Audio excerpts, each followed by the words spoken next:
여러분 반갑습니다.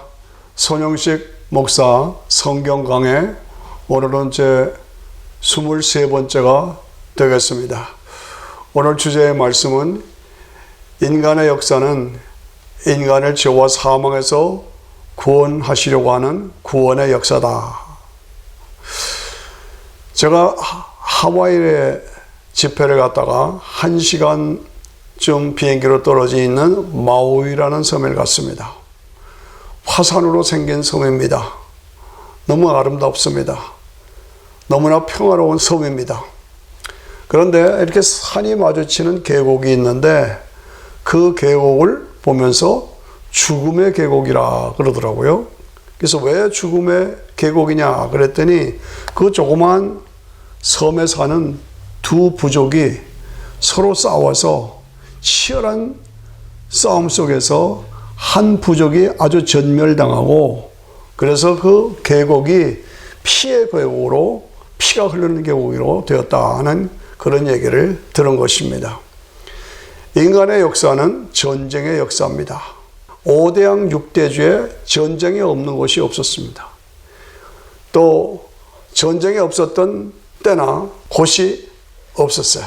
어찌해서 이럴 수가 있을까?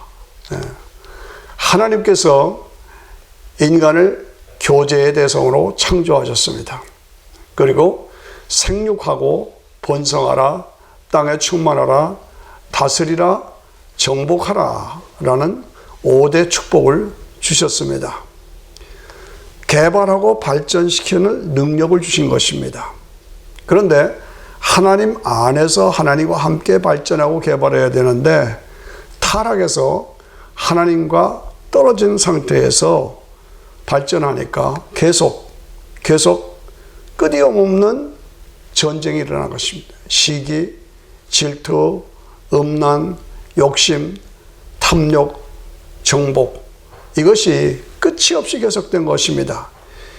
개인이나 민족이나 나라나 세계대전 끊임없이 역사의 흐름은 전쟁의 흐름이었습니다. 지금도 전쟁 위기 속에 있는 것입니다. 성경은 선포합니다. 인간의 마지막 전쟁은 아마겟돈 전쟁이다. 예수님의 재림 때에 이루어질 아마겟돈 전쟁, 이것이 인간 역사의 마지막 전쟁이라고 볼 수가 있습니다.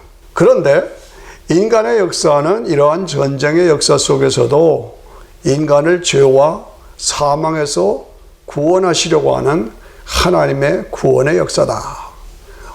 어떻게? 메시아를 통해서 예수 그리스도를 통해서 구원하시려는 구원의 역사다. 하나님이 인간을 창조하셨습니다. 인간이 타락했습니다. 아담아 어디 있느냐? 인간아 돌아오라. 하나님이 부르십니다. 안 돌아옵니다. 하나님께서 주권을 가지시고 아브라함을 부르십니다. 아브라함 씨에서 천하 만민이 복을 받으리라고 말씀하십니다. 그래서 아브라함의 씨에서 가나안 땅에서 다윗이 일어나서 다윗 왕국을 이룹니다. 이것이 이 땅에서 인간 역사에서 하나님 나라의 실상을 보여주는 나라가 다윗 왕국이죠. 그것이 결국은 아브라함의 씨에서 다윗의 왕권을 가진 예수 그리스도가 이 땅에 출생하시고 그리고 십자가에서 죽으시고 부활하심으로 믿는 자에게 구원을 주시는 구원의 역사가 이루어집니다. 이 복음이 교회를 통해서 성령을 통해서 만민에게 전파됩니다.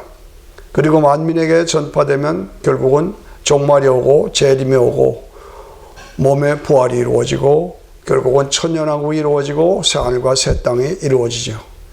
이것을 하나로 묶은 것이 성경입니다. 따라서 인간의 역사는 성경의 역사입니다. 인간의 역사는 성경의 역사다. 메시아 되신 예수 그리스도를 통해서 구원을 주시려고 하는 성경의 역사. 성경은 오실 예수, 오신 예수, 다시 오실 예수. 이것을 기록한 것이 성경이고 인간의 역사는 성경의 역사다. 성경은 1500년 동안 약 40명의 저자들로 쓰여졌습니다. 성경의 주제는 하나님의 사랑과 구원, 그리고 성경의 주인공은 예수 그리스도. 성경의 결론은 하나님 나라. 예수님에 의해서 예수님을 통해서 이루어지는 예수님의 나라, 이것이 하나님 나라죠. 이것은 개념이나 어떤 것이 아니라 실질적으로 이루어지는 실질적인 장소를 말하는 것입니다. 다시는 눈물이 없고 고통이 없고 전쟁이 없고 아픔이 없는 그러한 나라, 영원히 영광을 누리며 살게 될 아버지 집. 그렇죠? 인간의 역사는 수많은 나라들이 일어나고 멸망하고 흥망성쇠의 역사입니다. 그러나 이러한 제국들이 진행되는 속에서 성경이 완성이 되고 이 성경이 만민에게 전파되는 것이 성경의 역사입니다. 다윗 왕조 때의 구약 역사서들이 완성됩니다. 역사는 다니엘의 금신상으로 바벨론 제국, 페르시아 제국, 헬라 제국, 로마 제국, 만민 제국 이렇게 연결이 되죠. 그때 바벨론 제국에서 예레미야서, 에스겔서, 다니엘서가 완성됩니다. 메데 파사 시대에 에스더, 에스라, 스가랴, 학개, 말라기, 느헤미야 성경이 완성됩니다. 헬라 제국에서 이 히브리어로 기록된 성경이 헬라어로 번역이 됩니다. 세계적인 언어로 번역이 돼서 70인역이 이루어집니다. 로마 제국에서 드디어 예수님이 오신 예수님으로 예수님이 탄생하십니다. 그리고 십자가에서 죽으시고 부활하셔서 구원의 완성을 이루십니다. 은혜의 복음이 선포됩니다. 그래서 선민구원에서 만민구원의 세계화로 뻗어나가는 것입니다. 드디어 300년 동안의 핍박을 지나서 AD 313년에 콘스탄틴 대제가 기독교를 국교로 선포합니다. 그동안 쪽복음으로 이렇게 전달되던 사복음서 그리고 서신서들이 연결되던 것이 합쳐져서 성경 66권으로 정경화가 이루어지죠. 그리고 삼일체 교리가 완성되고 기독교 교리들이 체계화됩니다. 그래서 기독교가 체계화돼서 출발하려니까 곧 이어서 캐톨릭으로 탈선하고 변질되는 모습, 우상 종교로 변질되는 것입니다. 그래서 무려 1000년 동안 중세 암흑기로 바뀌는 것입니다. 드디어 1517년에 마틴 루터가 종교개혁을 일으키고 칼빈이 체계화해서 세계복음화 시대로 접어들게 됩니다. 그래서 유럽에서 미국, 아메리카로, 그래서 미국에서 카나다에서 한국으로 이렇게 된 것입니다. 다시 말씀드려서 인간의 역사는 전쟁의 역사입니다. 그러나 그 전쟁의 역사 속에서 하나님께서는 인간을 죄와 사망에서 구원하시려고 합니다. 그래서 인간의 역사는 하나님의 구원사입니다. 그 구원이 어떻게 이루어지느냐? 성경을 통해서 구원의 역사가 이루어집니다. 그래서 인간의 역사는 성경의 역사다. 예. 네 번째는 부르심을 받은 사명자들의 역사다. 성경을 읽고 변화를 받아 은혜를 받고 내가 세상을 변화시키는 사명을 감당하겠다 하고 사명자들이 일어납니다. 그래서 어디든지 성경이 들어가면 죄인이 회개하고 구원받고 삶이 변화되고 은혜를 받고 그래서 그것이 감사해서 하나님의 백성으로서 삶을 드리겠다고 하는 열정이 솟아나서 사명자들이 일어난 것입니다. 그래서 사명자들의 역사입니다. 그 사명자들에 의해서 말씀을 통해서 은혜 받고 구원받은 그리고 나도 남을 구원하겠다고 하는 세상을 변화시키겠다고 하는 사명자들에 의해서 세상이 변화되는 것입니다. 그 사명자들에 의해서 세상이 다시 살아나는 것입니다. 유럽이 파괴되고 망해질 때 요한의 순례가 일어납니다. 미국이 파괴되고 일어날 때 망해갈 때 D.L. 무디가 일어나는 것이다. 한국의 길선주 목사가 일어나는 것입니다. 뭐 한두 사람이겠습니까? 이러한 하나님의 사람들이 일어나서 가정이 변화되고 개인이 변화되고 공동체가 변화되고 지역이 변화되고 다시 살아나는 것입니다. 복음에는 우리가 믿는 십자가 부활의 복음에는 생명이 있고 능력이 있고 축복의 약속이 있습니다. 십자가의 복음이 들어가는 하나님과의 관계가 다시 회복되는 것입니다. 하나님과의 교제가 회복되는 것입니다. 하나님의 공급이 다시 회복되는 것입니다. 하나님의 능력이 우리 삶 속에 임하게 되는 것입니다. 그래서 영육의 축복이 이루어지는 것입니다. 예, 십자가의 복음이 들어가면은 관계가 회복되고 교제가 회복되고 하나님의 공급이 회복되고 하나님의 능력이 회복되고 그리고 영육의 축복이 사건이 일어나는 것, 이것이 복음의 능력이 있습니다. 예, 십자가 부활의 복음이 들어간 곳에는 언제나 어디서나 6대 사건이 벌어지는 것입니다. 구원이 이루어지면 삶이 변화가 되고, 변화가 이루어지면 치료가 이루어지고, 치료가 이루어지면 회복이 이루어지고, 회복이 이루어지면 평안이 이루어지고, 평안이 이루어지면 축복이 이루어지는 것이, 이 6대 사건이 일어나는 것입니다. 복음이 들어가면 개인에게나 민족에게나 국가에게나 구원, 변화, 치료, 회복, 평안, 축복의 사건이 일어나는 것입니다. 십자가의 피가 흘러간 곳에는 하나님의 축복과 번성이 반드시 이루어집니다. 반대로 하나님을 대적한 나라, 민족, 번성하는 곳이 없습니다. 번성하는 곳을 찾을 수가 없습니다. 여러분 아시죠? 가장 대표적인 것이 우리 대한민국 한반도 남한과 북한입니다. 예, 남한과 북한이요. 남한은 복음이 왕성하게 일어났어요. 구석구석에 교회들이 있고 구석구석에 복음이 선포되고 기도하는 사람들이 일어나고, 그래서 세계 10대 강국이 됐습니다. 북한은 남한보다 땅도 크고 자원도 많습니다. 그런데 기독교를 말살하고 목사들 다 죽이고 교회를 다 불태워버리고 성도들 다 말살시켰습니다. 그래서 어떻게 됐습니까? 거지가 된 것입니다. 거지가 된 거죠. 하나님을 대적하는 나라와 민족과는 번성하는 법이 없습니다. 그러나 하나님을 신뢰하고 복음을 열망하는 그런 나라들은 번성하는 것이에요. 예, 그렇습니다. 인간의 역사는 세상을 살리는 미랄들의 역사입니다. 미랄들. 예. 어디든지 성경이 들어가면 은혜 때문에 사명자가 불같이 일어납니다.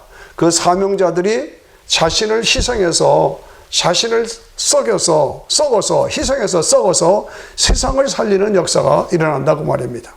하늘의 미랄이 되어서 썩어서 세상을 살리는 역사, 세상을 살리는 사건, 이것이 세계 역사예요. 기독교의 역사입니다. 예수님께서 이 땅에 왜 오셨습니까? 죄가 없으신 그분이 속죄제물로 십자가에서 피를 흘려서 인간의 죄를 대신해서 희생하심으로 죽기 위해서 오신 분이 하나님의 독생자이신 예수 그리스도십니다. 요한복음 12장 24절에 보면 내가 진실로 진실로 너에게 이르노니 한 알의 밀이 땅에 떨어져 죽지 아니하면 한 알 그대로 있고 죽으면 많은 열매를 맺으리라. 이게 대표적인 말씀입니다. 한 알의 밀이 땅에 떨어져 죽지 아니하면 싹이 안 나는 거죠. 자기가 죽으면 많은 열매를 맺는다. 밀 하나가 죽어서 수백 개의 열매가 맺지 않습니까? 예. 27절에 보니까, 요한복음 12장 27절에 보니까 지금 내 마음이 민망하니 무슨 말을 하리요? 자신이 인간적인 입장에서 볼 때는 썩어서 죽어서 미랄이 돼야 되니까 얼마나 마음이 괴롭겠습니까? 인간적인 입장에서 볼 때. 그러나 주님 말씀하십니다. 내가 이때에 여기 왔나이다.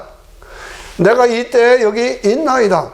내가 이 땅에 온 것은, 내가 여기 와서 희생제물이 되어서 죽기 위해서 온 것은 만백성을 구원하기 위한 것입니다. 세상을 살리기 위한 것입니다. 이를 위해서 이때에 내가 여기 있나이다. 이때에 내가 여기 왔나이다. 희생제물로 죽기 위해서 내가 여기에 왔습니다. 그렇습니다. 인간의 역사는 세상을 살리는 사명자들이 자기들이 희생해서 썩어서 세상을 살리는 미랄들의 역사입니다. 자기가 죽어서 썩어서 세상을 살리는 사명자들의 역사. 우리 한국을 보십시오. 1865년에 토마스 선교사가 한국이 어딘지도 모르는 그 사람이 한국을 찾아와서 대동강에서 목이 잘려 죽습니다. 그리고 가져왔던 성경을 던집니다. 그 던진 성경이 한국을 변화시키는 것입니다. 살리는 것입니다. 하나님의 미랄이 되어 썩어서 복음을 선포하고 자기는 죽고 그 복음을 통해서 한국이라는 한반도가 살아나는 것입니다. 그 이후 미국에서 캐나다에서 각지에서 한국에 선교사들이 들어옵니다. 통계를 내보니까 무려 4,300명이 선교사들이 한국으로 들어와서 한국을 살리는 미랄이 되어서 썩어서 자신을 준 것입니다. 서울 군교에 가면 양화진이라는 묘지가 있습니다. 선교사들이 죽고 순교해서 묻힌 선교사들의 묘지 양화진입니다. 거기에 가면 감격이 눈물이 납니다. 어딘지도 모르는 한국을 찾아와서 젊은이들이 목숨을 바쳐서 한국을 복음으로 살려낸 것입니다. 하나님의 미랄이 되어 자신이 썩어서 한반도를 살려낸 것입니다. 이러한 역사 속에서 식민지 나라로 우리 한국이 36년 동안 고통받죠. 그런데 그 밑에는 복음의 흐름이 지하수처럼 흘러서 한국이 드디어 복음화되고 그 복음화를 기반으로 해서 산업화되고 그 산업화를 기반으로 해서 민주화되고 이것이 한국의 역사입니다. 이승만 대통령 그는 철저한 크리스천입니다. 2조 말기에 고종항쟁 때 개혁을 시도하다가 감옥에 들어갔죠. 감옥에 들어가서 7년 동안 옥고를 치르면서 거기서 복음을 접하게 됩니다. 예수님을 만나게 됩니다. 확실한 크리스찬이 됩니다. 그래서 평생 크리스찬으로 살았던 분이 이승만 대통령입니다. 그에게는 두 가지 목표가 있습니다. 조국을 해방시켜서 철저한 기독교 나라를 세우고자 하는 것이 그의 목표였습니다. 두 번째, 자유민주주의 나라를 세우는 것이 그의 목표였습니다. 이승만의 두 개의 목표는 기독교 나라를 세우는 것이 목표였고 자유민주주의 나라를 세우는 것이 목표였습니다. 그런데 오늘 한국의 위기는 어디서 온 겁니까? 이 자유민주주의 나라를 사회주의로 공산주의 쪽으로 독재자의 나라로 흐름을 끌고 가는 것이 오늘의 문제가 아니겠습니까? 그렇습니다. 이런 것이 어떻게 해서 이루어졌느냐? 한국의 성도들은 사명이 있습니다. 한반도에서 김일성의 뿌리를 뽑아내는 것이 한국교회의 사명이고 한국 성도들의 사명입니다. 이 공산당의 뿌리, 독재의 뿌리, 기독교를 핍박하고 말살시키는 이 무서운 공산당의 뿌리, 김일성의 뿌리를 뿌리채 뽑아버린 것이. 남한은 점점 붉게 물들어가고 있습니다. 이를 보면서 우리가 매일 기도해야 합니다. 한반도에서 김일성의 뿌리를 뽑아달라고 매일 기도해야 합니다. 나라를 살려야 합니다. 사명자의 삶이 되어야 됩니다. 하나님의 미랄이 되어 썩어서 나라와 민족을 살리는 사명을 감당하는 그런 성도의 삶이 되어야 합니다. 서울 근교의 어느 목사님이 정말 나라를 위해서 기도하는 목사님이신데 한 번은 기도하는데 환상이 보이더랍니다. 그게 무슨 환상이요? 그랬더니 휴전선이 뚝으로 이렇게 딱 막혀 있는데 구멍이 붕붕붕붕 뚫려 있다. 구멍이 수도 없이 구멍이 뚫려 있는데 그 구멍을 통해서 북쪽에서 남쪽으로 붉은 물이 계속 흘러내려오더라는 겁니다. 그래서 이걸 어떻게 하면 좋겠습니까? 하고 막 불을 지어 기도했더니 기도하면 구멍 하나씩이 막히는 거야. 기도하면 구멍 하나씩 막혀. 붉은 물이 내려오는 걸 막아내. 그래서 어쩜 좋아요 하고 불을 지어 기도했더니 기도하니까 구멍이 막히는 것을 보았다. 그런 환상을 보았다는 간증을 제가 들었습니다. 오늘 한국의 위기 어떻게 해결해야 합니까? 우리 성도들이 사명의식을 가지고 하나님의 미랄이 되어서 썩어서 나라와 민족을 살리고 세계를 살리고 이 마지막 때에 세계를 복음화시키는 재림의 복음을 증거하는 선교의 민족으로 우리의 삶을 드려야 한다고 확신합니다. 하늘의 밀이 땅에 떨어져 죽지 아니하면 하늘 그대로 있고 죽으면 많은 열매를 맺느니라. 썩기 위해서, 죽기 위해서 예수님이 이 땅에 오셔서 내가 이때에 여기 있나이다, 이때에 내가 여기 있나이다, 이때에 내가 여기 왔나이다. 그리고 주님은 썩어서 미랄이 되어 세상을 살리신 것입니다. 말씀을 정리합니다. 인간의 역사는, 첫째 인간의 역사는 전쟁의 역사다. 그러나 그 전쟁의 역사 속에서도 하나님께서는 인간을 구원하시려고 하는 인간 구원의 역사다. 그 구원의 역사는 성경의 역사다. 그 매 시대마다 성경이 완성되고 그리고 세계로 성경이 뻗어가는 성경의 역사다. 그리고 네 번째는 그 성경을 통해서 사명을 받은 자들의 사명자들의 역사다. 마지막으로 그 사명자들은 어떻게 사명을 감당했느냐? 하늘의 밀이 되어 썩어서 죽어서 세상을 살린 미랄들의 역사다. 이것을 오늘 말씀의 주제로 강조드리는 것입니다. 오늘 내가 뜻있는 성도라면 하늘의 미랄이 되어서 살아있는 성도가 되어서 세상을 살리고 조국을 살리고 대한민국을 살리고 사명자로 살리고 세상을 복음으로 살리는 사명을 감당해야 되지 않겠습니까? 감사합니다.